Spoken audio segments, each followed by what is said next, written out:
Good evening everyone, especially to our instructor Miss Mercy Ratonel. Good evening ma'am. So, my topic is period of probation. So, the period of probation of a convict sentenced to a term of imprisonment of not more than 1 year shall not exceed 2 years. And in all other cases, said period shall not exceed 6 years. When a sentence imposes a fine, only the victim is made serve subsidiary imprisonment in case of insolvency. The period of probation shall not be less than nor be more than twice the total number of days of subsidiary imprisonment as computed at the rate established in Article 39 of the Revised Penal Code. So, notes. Subsidiary penalty is to be imposed if the convict has no property with which to meet the fine. He shall be subject to a subsidiary personal liability at the rate of 1 day for each amount equivalent to the highest minimum wage rate prevailing in the Philippines at the time of rendition of judgment conviction by the trial court. When the principal penalty imposed be only a fine, the subsidiary imprisonment shall not exceed 6 months. And the culprit shall have been prosecuted for a grave or less grave felony and shall not exceed 15 days if for a light felony. When a convict is sentenced to pay a fine, only he is made to serve subsidiary imprisonment due to his insolvency. The period of probation shall not be less than nor be more than twice the total number of days of subsidiary imprisonment as computed at the rate of 1 day for each amount equivalent to the highest minimum wage rate prevailing at the time of rendition of the judgment conviction by a trial court. The period of probation may either be shortened or made longer but not exceed the period set in the law.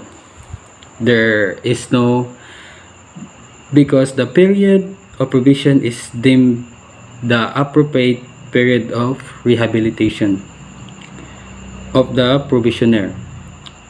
A major role is played by the probation officer in the release of the probationer because he is the one in the best position to report all information relative to the conduct of mental and physical condition of the probationer in his environment and existing institutional and community resources that may avail himself or necessary.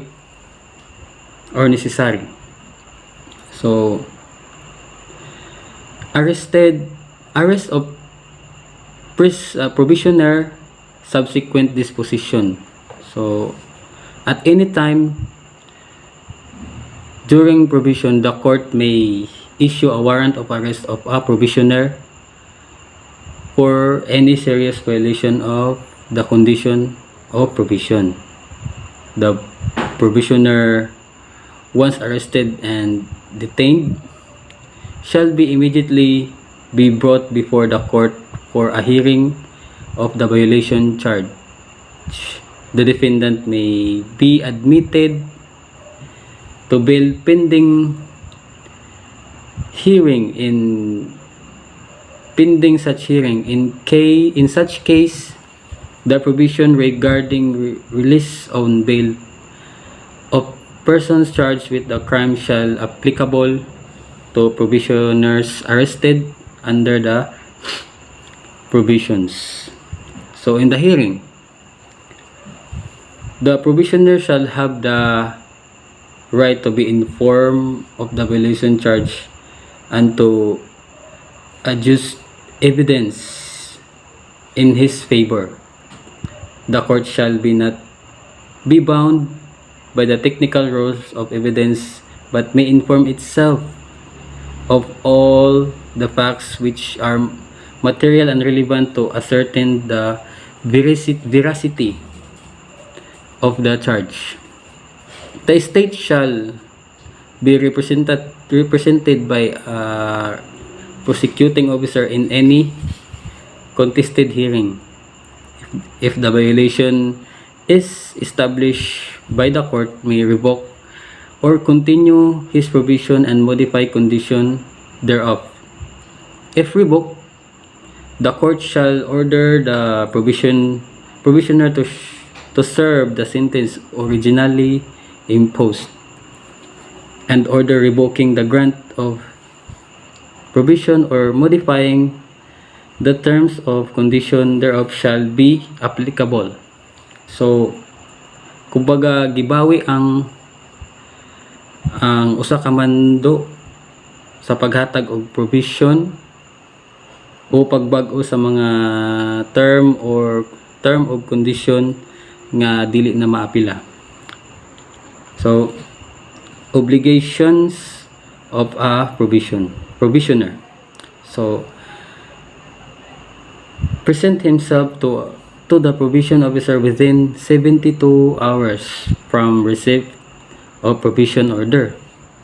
Report himself to the probation officer at least once a month during the period of probation. Not to violate the conditions of the provisions.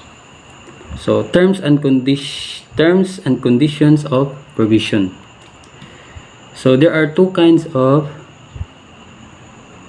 condition in probation. So number one is mandatory, number two discretionary. So when we say mandatory, required, and discretionary means the right to make a choice. So mandatory or general condition: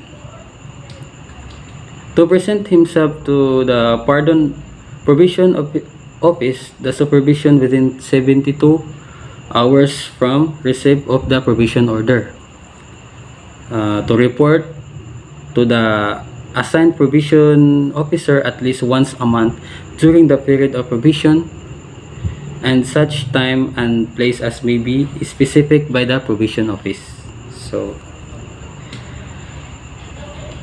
discretionary or special condition. So there are 12 discretionary or special condition in probation. So number one, cooperate with the program of his treatment and supervision.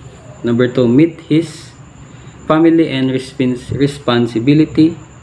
Number three, devote himself to a specific employment and not to change said employment without prior written approval of the chief probation and the parole officer. So number four, undergo medical or psychological or clinic or drug or psychiatric examination and treatment and remain in specific institution when the required for the purpose. So number five, comply with the program and of payment, civil liability of the offended party or his heirs when required by the trial court of as embodied in its decision or resolution. Number six, pursue a prescribed secular study of vocational training. Number seven, attend or reside in a facility established for instruction, schedule of residence of person on probation. Number 8, refrain from visiting houses of ill repute. Number 9, abstain from drinking intoxicating beverage to excess. Number 10, permit the supervising provision officer on case or authorized social worker to visit his home and place of work. Number 11, reside at premises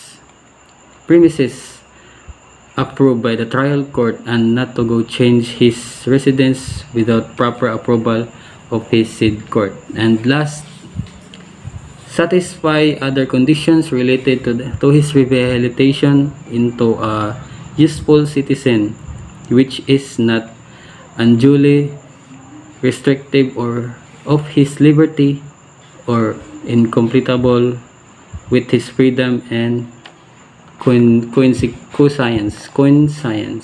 And that's all my part.